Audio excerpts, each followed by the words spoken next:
Hello అండి, welcome to Ramaratnam blogs. మీరందరూ బాగున్నారనుకుంటాను. నేనైతే చాలా బాగున్నాను. మనందరము బాగుండాలని పరమేశ్వరుడిని ప్రార్థిద్దాము. అయితే ఈరోజు నేను ఒక మంచి వీడియోతో మీ ముందుకు వచ్చాను. అది ఏంటంటే రుద్రాక్ష దీపం. ఇది రుద్రాక్ష దీపం అంటే ఏమిటి, ఆ రుద్రాక్ష దీపం ఏ రోజు వెలిగించాలి, ఆ రుద్రాక్ష దీపం వెలిగించినందువలన ఫలితం ఏమిటి అనే విషయం గురించి మనం ఇప్పుడు తెలుసుకుందాము. రుద్రాక్షలు శివునికి ఎంతో ప్రీతికరమైనవి మనందరికీ తెలుసు. అయితే మనము ఈ రుద్రాక్ష దీపం శివునికి పెట్టడం వలన మనకు గ్రహదోషాలన్నీ పోయి మనము సుఖశాంతులతో ఉంటామని పెద్దలు చెబుతారు. ఈ రుద్రాక్ష దీపం ఎలా పెట్టాలి అని ఇప్పుడు మనమైతే చూద్దాం. కొన్ని రుద్రాక్షలు కానీ మనము రోజు పూజ చేసుకుంటాం కదా, జపము, ఆ రుద్రాక్ష మాల అయినా పర్వాలేదు. ఎందుకంటే విడి రుద్రాక్షలు ఉండొచ్చు, ఉండకపోవచ్చు. రుద్రాక్ష మాల అయితే మన ఇంట్లో ఎప్పుడు ఉంటుంది. మనము నామం చెప్పుకుంటుంటాం కదా, ప్రతిరోజు జపం చేసుకుంటాము. అలాగా ఒక ప్రమిదిలోన ఒక ప్లేట్లోన ఇదిగో ఇలా ప్లేట్ తీసుకొని ఈ ప్లేట్కేమో చందనం అద్ది బొట్టు పెట్టి అందులోన మన దగ్గర విడి రుద్రాక్షలు ఉన్నా వేసుకోవచ్చు, లేదంటే రుద్రాక్ష మాల ఉంటుంది కదా, పువ్వులతో అలంకరించి రుద్రాక్ష మాల అయినా పెట్టుకోవచ్చు. నేనైతే రుద్రాక్ష మాల పెట్టి రుద్రాక్ష దీపం పెడుతున్నాను. నేను చేసుకుని పెట్టేదే మీకు చూపిస్తున్నాను. ఇలాగ పూలతో అలంకరించి ఈ రుద్రాక్షలు ఒక వెండి ప్లేట్ కానీ రాగి ప్లేట్లో కానీ వేసి పసుపు కుంకాలతో పూజ కూడా చేసి ఓం నమ శివాయ అని నామం చెప్పుకుంటూ మనము ఈ కార్యక్రమం అంతా ఇలా చేస్తుండాలి. వరిపిండితో ప్రమిద తయారు చేసి ఆవు నెయ్యి కానీ నువ్వుల నూనె కానీ పోసి 2 ఒత్తులు కలిపి ఒక ఒత్తిగా చేసి దీపం పెట్టి ఆ రుద్రాక్షల మధ్యలోని పెట్టి మనము ఇలాగ శివారాధన చేసుకుంటే చాలా మంచిది. అలాగే ప్రసాదము, ధూపం, దీపం, నైవేద్యాలు అన్నీ సమర్పించుకోవాలి.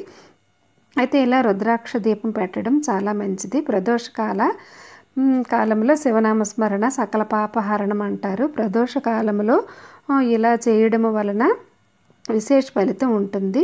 త్రయోదశి, చతుర్దశి, అమావాస్య, పౌర్ణమి, అలాగే మీ జన్మ నక్షత్రం రోజున కూడా రుద్రాక్ష దీపం పెట్టడం వలన మనకు ఆ పరమశివుని ఆశీస్సులు లభిస్తాయి.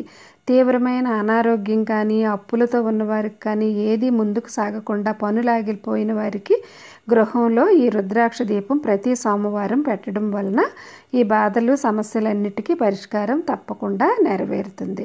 అలాగే కుటుంబంలో పిల్లలు ఎవరైనా మొండి వైఖరితో ఉన్నా, లేదా ఇంట్లో ఎవరైనా అతి కోపము, మొండితనంతో ఇబ్బంది పెడుతున్నా వారి జన్మ నక్షత్రం రోజున ఈ రుద్రాక్ష దీపం పెట్టి పరమేశ్వరునికి కొబ్బరికాయ కూడా కొట్టి, వీలైతే కొబ్బరి అన్నం కూడా చేసి పెట్టి శివస్తోత్రాన్ని కానీ చంద్రశేఖర అష్టకం కానీ చదివి ఏ మంత్రమైనా శివునికి సంబంధించిన మంత్రం చదివి హారతిస్తూ ఉంటే వారిలో మార్పు ఖచ్చితంగా వస్తుంది.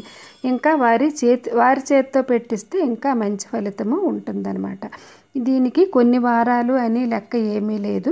ప్రతి సోమవారం పెట్టుకోవచ్చు. అయితే ఇది ఖర్చుతో చేసేది కూడా కాదు. ఇంట్లో ఉన్న వాటితోనే మనము ఈ శివునికి శివారాధన ఈ రుద్రాక్ష దీపం ద్వారా చేసుకోవచ్చు. అలాగే ఎన్నిసార్లు అయినా వాడుకోవచ్చు అవే రుద్రాక్షల్ని. ఆ పిండి దీపం కొండెక్కగా నీటిలో కలిపి చెట్టుకు పోస్తే మంచిది. రుద్రాక్ష దీపం పరమశ్రేష్టం. అమ్మవారికి, అయ్యవారికి ఇద్దరికీ ఇష్టమైన దీపం కాబట్టి భక్తిగా వెలిగించి మనము శివానుగ్రహం పొందితే చాలా మంచిది. అయితే ఈ రుద్రాక్ష దీపానికి పెద్ద ఖర్చుతో పని కానీ, ఎక్కువ సమయం కేటాయించవలసిన అవసరం కానీ ఉండదు. ప్రతి సోమవారము భక్తితో 10 నిమిషాలు ఈ దీపం పెట్టడానికి కేటాయిస్తే మీ జీవితం అంతా ఆనందమయంగా, అనుకున్న పనులు అనుకున్నట్లుగా జరిగి శివానుగ్రహము తప్పకుండా పొందుతారు. అయితే మనకు అమావాస్య వస్తుంది కదా, అమావాస్య రోజు కూడా ఈ రుద్రాక్ష దీపం పెట్టుకుంటే చాలా చాలా మంచిది. మనకు ఉండే గ్రహ దోషాలు, నక్షత్ర దోషాలు అన్నీ తొలగిపోతాయి. ఈ రుద్రాక్ష దీపం పెట్టడం వలన శివుడు తొందరగా మనకి అనుగ్రహం కలిగిస్తాడు. చక్కగా శివునికి సంబంధించిన స్తోత్రాలన్నీ చదువుకొని ప్రతిరోజు మనం రుద్రాక్ష దీపం పెట్టుకుంటే ఇంకా మంచిది. దీనికి ఏం పెద్ద పని, సమయం కూడా అవసరం లేదు.